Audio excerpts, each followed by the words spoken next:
Hi, and welcome back to Pint-Sized Guilt-Free Torah. I'm dedicating today's to Malka Goldenberg. We have the town of Sodom. It's a really bad place. They treat people in a really awful manner. And God says, this town is without redemption. I'm going to destroy it. Abraham comes and pleads. He keeps praying on behalf of this town and really having a negotiation with God. Well, if you can find 50 people in the town, will you still destroy it? Is it fair to put the righteous people with the non-righteous people? God says, okay, I won't destroy it. Well, can't find 50. How about 45? How about 40? And he keeps going down. It's remarkable. Abraham keeps praying for the people of Sodom. And the question is, God knows he's going to destroy it. He knows Abraham's prayers will be ineffective. They're not going to work. So why does he keep engaging in this dialogue where Abraham continues to pray and pray when he knows the prayers aren't going to work? He knows he's going to destroy Sodom. Found an unbelievable mashal, a parable from the Dubner Maggid. He says the following. He lived about 250 years ago. He said the following, and we're going to adapt it for our present day. So a woman goes into a store and she tries on dress after dress and outfit after outfit, and she's in and out of the dressing room and she's looking at herself in the mirror from all angles. And finally, after being there for about an hour, she finds an outfit and she goes to check out. And while she's waiting on the checkout line, another woman comes in, just walks right in the store, takes 3 or 4 outfits off the rack, goes to the line, and she's ready to pay. And this other woman is dumbfounded. She says, I don't understand. It took me an hour of looking around at all outfits and all racks and checking myself at every mirror and seeing how I looked. And you just walk in and you grab 3 outfits? How do you know they're going to fit? How do you know how they're going to look? The woman said, no, you don't understand. She said, I have 3 teenage daughters at home. If it doesn't fit this one, it'll fit this one. And if it doesn't fit any of them, eventually somebody will grow into it. So these outfits will go to good use. So too with prayer.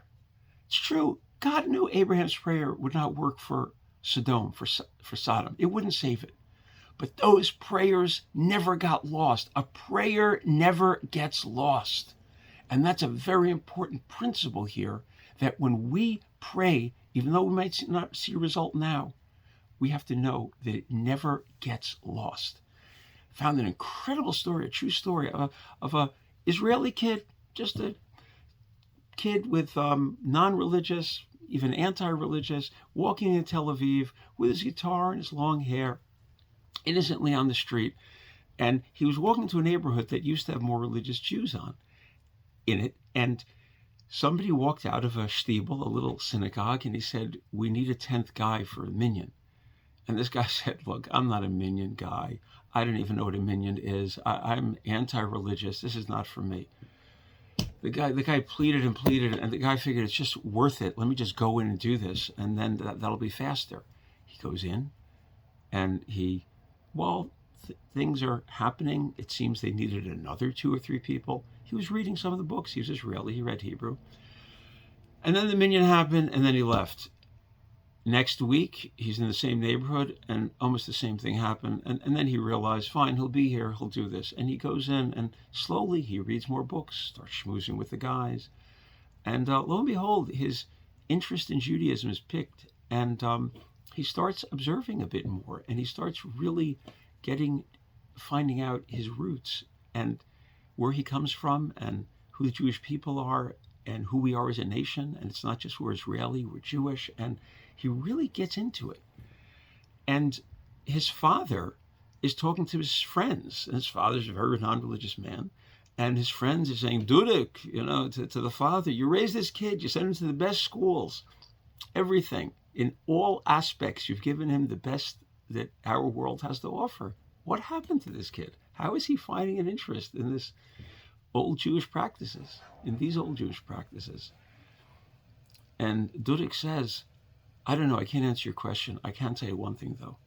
My father, when he came from the old country, was Moser Nefesh. He gave everything in his heart and soul to start this synagogue in Tel Aviv. This little shtibel was the place he founded, and he prayed and he wanted to be. Who knows? Imagine that man who founded that synagogue. How hard it must have been that his own children and grandchildren aren't going there. But he prayed anyway. There's no doubt. People pray. And prayers never get lost. If someone finds an interest today in Judaism, all of a sudden, why was I drawn to that class? Why did I feel something in lighting candles? Chances are you had a grandmother. You had someone else, a great-grandmother, great-great-grandmother, who saw the tides changing and her children and grandchildren going in a direction much different than she would have liked. And she prayed, and she prayed. And at candlelighting, week after week, prayers are never lost. And we should remember that ourselves, with ourselves, for our children, for our parents, and especially, once again, for ourselves. A prayer is never lost. Keep praying and have a great Shabbos.